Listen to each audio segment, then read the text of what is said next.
இந்த பாவக்காய் ஃப்ரைக்கு நான் ஒரு மசாலா ஒன்று செய்து தான் இந்த ஃப்ரையில் போட்டு செய்து காட்ட போகிறேன். அதுக்கு நான் பாவக்காய் எடுத்து நல்லா கழுவி இப்படி சின்ன சின்ன துண்டுகளாக வெட்டி வச்சிருக்கிறேன். அதோட 1/2 டேபிள் ஸ்பூன் மஞ்சள் தூளை சேர்த்துக்கொள்ளுறேன். அடுத்தது 1/2 டேபிள் ஸ்பூன் உப்பையும் அதில் சேர்த்துக்கொள்ளுங்க. சேர்த்து எல்லாத்தையும் வடிவாக நல்லா மிக்ஸ் பண்ணிக்கொள்ளுங்க. உப்பும் மஞ்சள் தூளும் சேர்க்கும்போது இந்த பாவக்காய் கசப்புத்தன்மை போகும். இப்போ நான் இதை மூடி போட்டு ஒரு அரை மணித்தியால் ஊற வச்சுக்கொள்ளுறேன்.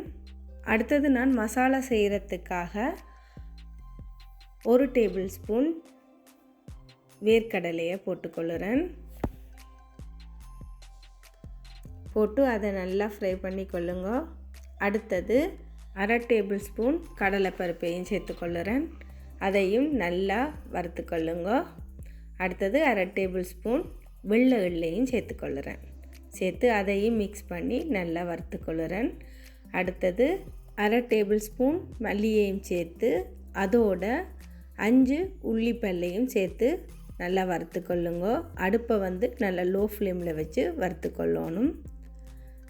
அடுத்தது 2 டேபிள் ஸ்பூன் திருவின தேங்காய் பூவையும் இதில் போட்டு வறுத்துக்கொள்ளுங்க. இப்போ நான் மூடி போட்டிருந்ததை திறந்து பார்த்துருக்கேன். பாருங்க, நல்லா அந்த உப்பு மஞ்சள் எல்லாம் சேர்ந்து ஒரு மாதிரி தண்ணி விட்ட மாதிரி வந்திருக்குது. இப்போ அதை நல்லா வடிவாக மிக்ஸ் பண்ணிக்கொள்ளுங்க. அதில் நான் 1 கப் தண்ணியை விட்டு நல்லா எல்லாத்தையும் நல்லா கசக்கி கழுவிக்கொள்ள போகிறேன். அப்போ தான் அந்த பாவக்காயில் இருக்கிற கசப்புத்தன்மை போகும். பாவக்காவை நான் கொஞ்சம் கொஞ்சமாக எடுத்து நல்லா இறுக்கி புழிஞ்சு எடுத்துக்கொள்ளுறேன்.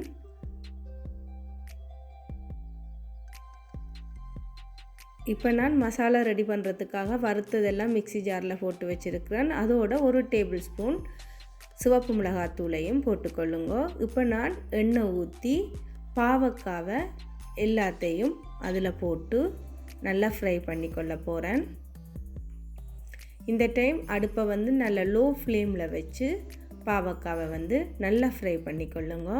பாவக்காய் நல்லா வதங்கி நல்லா சுருங்கி வடிவாக ஃப்ரை ஆகி வந்துட்டுது. ஃப்ரை பண்ண பாவக்காய் எல்லாத்தையும் வேறொரு பாத்திரத்தில் மாற்றிக்கொள்ளுறேன். அடுத்தது நான் எண்ணெய் விட்டு அதில் அரை டேபிள் ஸ்பூன் கடுகை போட்டு வடிக்க விடுறேன். அதோட வெட்டி வச்சுருந்த ஃபுல் வெங்காயத்தையும் அதில் சேர்த்துக்கொள்ளுறேன்.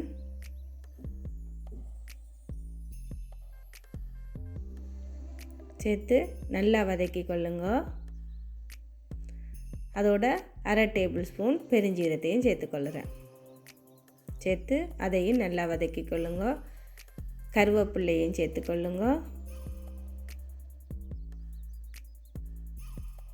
நல்லா எல்லாம் சேர்த்து மிக்ஸ் பண்ணி கொள்ளுறேன்.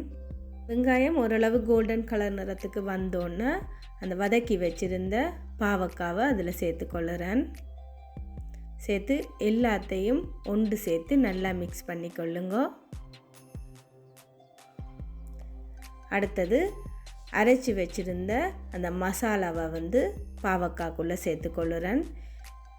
இந்த டைம் அடுப்பை நல்லா லோ ஃப்ளேமில் வச்சு செய்யணும். இப்போ எல்லாத்தையும் நல்லா ஒன்று சேர்த்து நல்லா மிக்ஸ் பண்ணி வதக்கி கொள்ளுங்க.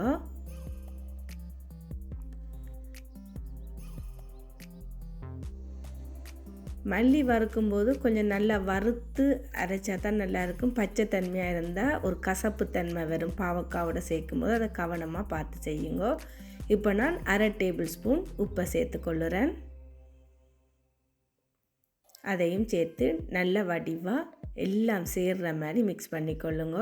இப்போ பாருங்க, நல்ல சுவையான டேஸ்டியான கசப்பே இல்லாத மசாலா போட்ட பாவக்காய் ஃப்ரை ரெடி ஆகிட்டு நான் கொடுத்துருக்க இந்த அளவுகளோட நீங்களும் இதை செய்து பாருங்க. என்னோடய சமையல் உங்களுக்கு பிடிச்சிருந்தால் லைக் பண்ணுங்க, ஷேர் பண்ணுங்க, கமெண்ட்ஸ் பண்ணுங்க, மறக்காமல் சப்ஸ்கிரைப் பண்ணிக்கொள்ளுங்க. தேங்க்ஸ் ஃபார் வாட்சிங்.